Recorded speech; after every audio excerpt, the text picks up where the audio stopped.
Hey girls, if you're new, my name is Kimi, welcome, and if you're not new, welcome back. Let's just jump right in and talk about how to get toned. Lately, I have noticed some people demonize the word toned. However, it is not a good word nor a bad word. It is just neutral. It describes people who have somewhat of athletic build. There are two ingredients when it comes to getting toned body. Number one is having good muscle mass, and number two is having low body fat percentage. Let's go one by one. So the first ingredient, having good muscle mass. When it comes to getting toned, like that tight look, you need to have muscle because muscle works like corset to our bodies. So your focus needs to be how to gain muscle efficiently. And a lot of people are not doing this. A lot of people are focused on HIIT, Pilates, getting toned arms in 7 days.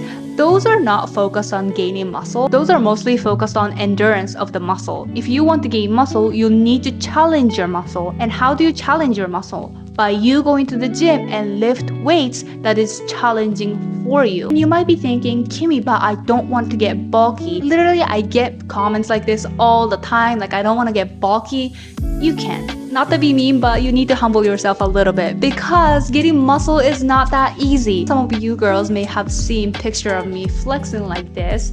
First of all, I don't look like this 24/7. Second of all, I've been working out for 12 years. That's the only reason I look like this. If you ever see a bulky woman or big muscular woman, 99% of the time they have done it on purpose with precision and accuracy in their nutrition plan and workout plan. Yeah, you are gonna be building muscle, but not to the extent. And if you're worrying about, oh, but what about the 1%? You probably are not the case because those 1% are usually medical cases. They have abnormally high amount of testosterone, or they just can't have any fat on their body, which is very rare. So please put that worry in the garbage. It is not necessary. It is a waste of your time. It is a waste of your energy.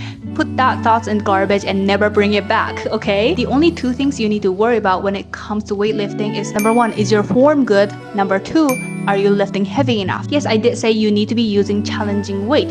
However, I don't want you to start ego lifting to the point your form is messy. If you are doing squat, if you're doing deadlift, I want you to prioritize form over how much weight you're lifting. Because if you don't have good form, number one, it can cause you to have an injury. And number two, you're not using the muscle to the full potential. So what I usually suggest my clients to do is when you go to the gym for the first time, use that day as a figuring out day. First day, you are gonna walk into the gym and pick a spot. Before you pick up any weights, do the movements without any weights. You might be thinking, but then people are gonna notice that I am a beginner. So what? That guy who's screaming in the back and the squat rack was a beginner at one point. There's nothing wrong with being a beginner. So don't worry about what others are thinking. Just focus on yourself, okay? So you are gonna do the movements without weights and you are gonna look at yourself in the mirror and make sure your form is correct. If you feel comfortable enough, even record yourself so you can make sure your form is good. Once you're comfortable with the movements,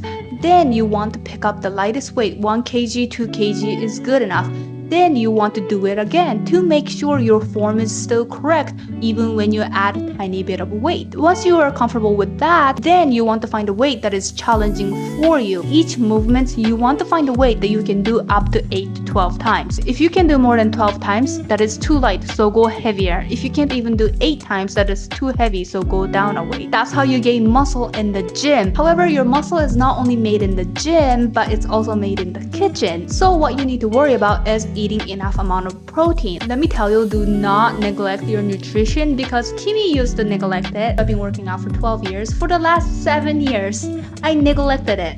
And as soon as I started to eat good amount of protein, my body changed significantly. So can you imagine the amount of progress I could have made if I just focused on nutrition from the day one? So please focus on your nutrition. You want to have an adequate amount of protein. How much protein should you be eating? Let's say you weigh 50 kilograms, double the amount, so it's 100. You want to have 100 grams of protein per day. If you use pound, 50 kilo is 110 pounds. So you want to have 110 grams of protein. Yeah, there are 10 grams difference, but it is not going to make a huge difference. I understand that not many people have had such high protein diet before, and it is very hard to hit the goal, especially as a beginner. If that's the case with you, instead of aiming for 100 grams, you want to aim 60% of it, which is 60 grams. For the first week, you want to aim for 60 grams of protein per day. And once your body is used to it, add 5 to 10 grams per week. So on and so forth until you hit the goal amount. If you have been enjoying or learning so far, please hit the subscribe button and like this video. That'll mean so much to me. Now that we know how to gain muscle, let's focus on how to lower our body fat percentage.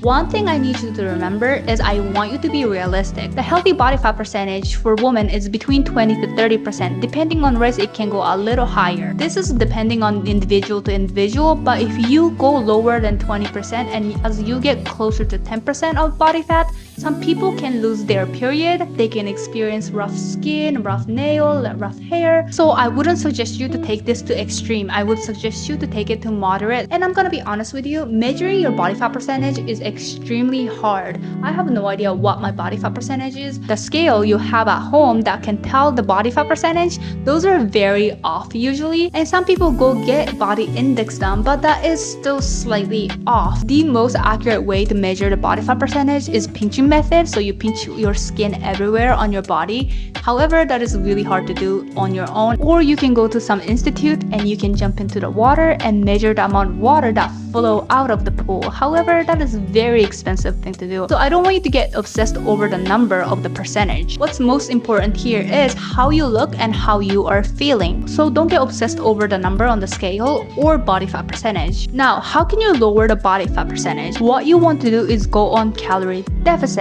And a lot of people get this information and they just start running with it. So please just stay with me for a little bit. You don't want to be in any calorie deficit. You want to be in a healthy calorie deficit, which means you don't want to pick just random numbers. Some people think lower is better, so they just decided to go like 1,000 calories per day. That is not good because there are this thing called basal metabolic rate, known as BMR. And this calorie is the calorie you need to just exist. If you stay in your bed all day, barely move, barely blink, really slow breathing, you will still need this much of calories. And there are another calorie called TDEE, also known as maintenance calories. This is the calorie after considering your movements throughout the day, your digestion, your brain activities. What you exactly need to do is go below TDEE, your maintenance calories, but you want to stay above BMR. How much calories you should be subtracting from your TDEE is honestly depending on your activity level, your height, your hunger level, and where you are starting. Let's say you are somebody on the shorter side. If that's the case, you can be very active, but the difference between your TDEE, maintenance calorie, and your BMR is very little. On the other hand, if you're somebody who is on the taller side, then the difference between your TDEE and your BMR is very large that you can subtract a bigger amount of calories. Also, the starting point really matters. If you're somebody who is within the healthy weight range, you're just trying to tone up by gaining muscle, you don't really have to subtract a lot of calories. You want to be in a slight calorie deficit, so between 100 to 200 calories depending on your activity level and how hungry you get. However, if you're somebody who is considered overweight, then you want to subtract a little more between 300 to 500. Again, but it is depend on height. This is why doing calorie deficit on your own, if you're not experienced, is very hard because you're not sure how many calories you need to be subtracting. So as general advice, I usually suggest people to stay around their maintenance calories. If they really want to, they can subtract between 100 to 150 calories. However, if you're a shorter woman who is very inactive, please check your BMR to make sure you are not going below BMR. Thank you so much for watching. I hope this made sense to you, and if you have any questions, let me know in the comments, and I'll see you next week. Bye! So it depends on your height, your activity level,